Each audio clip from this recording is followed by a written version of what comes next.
Guys, welcome back to my channel. तो चलिए पचिंको की आगे की स्टोरी को हम कंटिन्यू करते हैं। हान गुएमजा से मिलने के बाद सोलोमन जब अपने ऑफिस में जाता है, जहां टॉम उसे बताता है कि हान गुएमजा के लॉयर का कॉल आया था और वो इस डील के लिए तैयार हो गई है। टॉम बहुत ज़्यादा खुश होता है और सोलोमन से कहता है कि तुमने कर दिखाया है, तुमने अपने दादी का सही इस्तेमाल किया है। इसके बाद सोलोमन को एक बार फिर से हाना का कॉल आता है। इधर सुंजा हान गुएमजा से मिलने के बाद अपने बेटे बैग के पचिंको पार्लर में जाती है, जहां वो उसे कहती है कि मुझे कोरिया जाना है। वो कहती है कि मुझे क्यूही की एशेस को यहाँ बरी नहीं करना है, मैं उन्हें कोरिया बरी करूँगी, क्योंकि वो कोरिया जाना चाहती थी। अपनी माँ को इतना परेशान देख बैग भी कोरिया जाने के लिए राज़ी हो जाता है। फिर हमें पास्ट का सीन दिखाया जाता है, जहाँ इसाक पूरी तरह से अच्छे होने के बाद मार्केट जाने के लिए तैयार होता है, मगर सुंजा की माँ नहीं चाहती है कि वो इस हालत में मार्केट जाए। वो सुंजा को उसके साथ मार्केट भेजती है। जब दोनों मार्केट पहुंचते हैं तो वहां हांसू दोनों को एक साथ में देखकर काफ़ी जेलस फील करता है।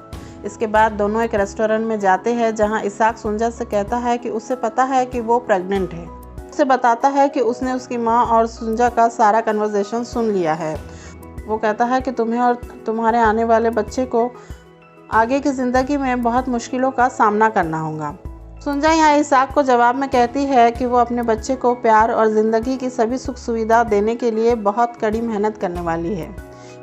इसाक यहाँ सुंजा से कहता है कि तुम्हें उस आदमी को भूल जाना चाहिए और अपनी ज़िंदगी की नई शुरुआत करनी चाहिए। और यहाँ इसाक सुंजा को प्रपोज करता है और उसे अपने साथ ओसाका जापान चलने के लिए कहता है, और सुंजा भी यहाँ राज़ी हो जाती है। फिर हमें हांसू और इसाक एक टेलर की शॉप में दिखाई देते हैं, जहां हांसू इसाक को पास्टर कह के बुलाता है। यहाँ इसाक कहता है कि क्या मैं इतना अजीब दिखता हूँ। हांसू से कहता है कि मुझे इस एरिया की हर खबर रहती है, ख़ास तौर पर बीमार लोगों की, जिनकी वजह से बाकी लोग भी बीमार होते हैं। इसाक हांसू से कहता है कि आपको चिंता करने की ज़रूरत नहीं है, मैं अब बिल्कुल ठीक हूँ। यह हांसू इसाक से कहता है कि तुम पे ये सूट अच्छा नहीं लग रहा है। वो कहता है कि तुम्हें वो चीज़ लेना ही नहीं चाहिए जो तुम पे सूट ही नहीं करती हो। यह हांसू का इशारा सुंजा की ओर होता है और इस पे इसाक कहता है कि ये सूट उसका नहीं है, उसके बड़े भाई का है जो अब इस दुनिया में नहीं रहे हैं। हांसू यहाँ इसाक के बड़े भाई का भी मजाक बनाता है और वो उससे कहता है कि वो भी तुम्हारी बीमारी की वजह से मर गए होंगे। लेकिन इसाक यहाँ जवाब में कहता है कि उसके भाई किसी बीमारी की वजह से नहीं, बल्कि आज़ादी की लड़ाई में शहीद हुए हैं। हांसू यहाँ इसाक से कहता है कि वो दूसरा सूट खरीद ले और वो उसकी पेमेंट कर देगा, मगर इसाक हांसू को मना कर देता है और वो टेलर से कहता है कि उसकी शादी के लिए एक नया सूट तैयार करे और उसके भाई के सूट को अल्टर कर दे। इसाक कहता है कि क्या पता आगे चल के मेरे भाई का सूट मेरा बेटा पहने, और इस बात पर हांसू के चेहरे पर जेलसी साफ दिखाई देती है।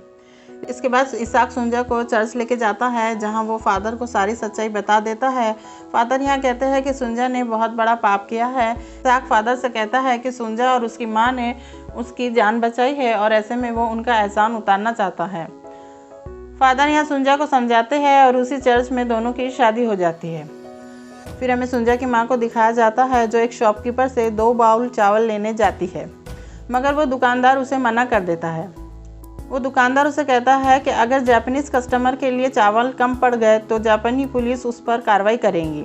सुंजा की माँ कहती है कि सुंजा की शादी हो गई है और वो हमेशा के लिए जापान जा रही है और उसे नहीं पता कि वो अब कब वापस आएंगी। ऐसे में वो उसे आखिरी बार चावल खिलाना चाहती है ताकि उसे भी अपने देश का स्वाद याद रहे। ये सुनने के बाद वो दुकानदार सुंजा की माँ को 3 बाउल चावल देता है। इसके बाद सुंजा की माँ उसे बहुत प्यार से बनाती है और अपनी बेटी और दामाद को डिनर में सर्व करती है। सुंजा उन चावल को देख के रोने लगती है और उसके आँख के आंसू रुकने का नाम ही नहीं लेते हैं। अगले सीन में हम देखते हैं कि सुंजा की माँ सुंजा के कपड़ों की पैकिंग करते हुए दिखाई देती है, क्योंकि वो जापान जा रही थी। और प्रेजेंट के सीन में भी सुंजा अपनी पैकिंग करते हुए दिखाई देती है, क्योंकि वो अब कोरिया जा रही थी। इसके बाद हम देखते हैं कि सोलोमन ऑफिस जल्दी जाता है, क्योंकि आज डील साइन होने वाली थी। वहाँ नोमी भी जल्दी आती है। यहाँ दोनों एक दूसरे से बातचीत करते हुए दिखाई देते हैं। सुंजा आखिरी बार मार्केट जाती है, जहाँ एक जापानी ऑफिसर उसे हांसू के ऑफिस में ले जाता है। हांसू सुंजा से कहता है कि आखिर तुमने उस बेवकूफ़ से शादी कर ही ली है। सुंजा हांसू से कहती है कि वो अब मेरे पति है और तुम्हें उनके बारे में बुरा नहीं कहना चाहिए। हांसू कहता है कि तुम्हें क्या लगता है कि वो कोई संत है जिसने तुमसे शादी की है? उसने तुमसे इसलिए शादी की है क्योंकि उसकी बीमारी की वजह से उससे कोई भी लड़की शादी नहीं करती थी।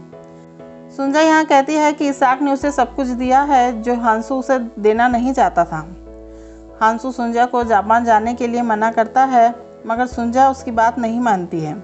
हांसू कहता है कि जापान में जब तुम्हें मदद की ज़रूरत होगी तब तुम मेरे पास आओगी, मगर मैं तुम्हारी मदद नहीं करूँगा।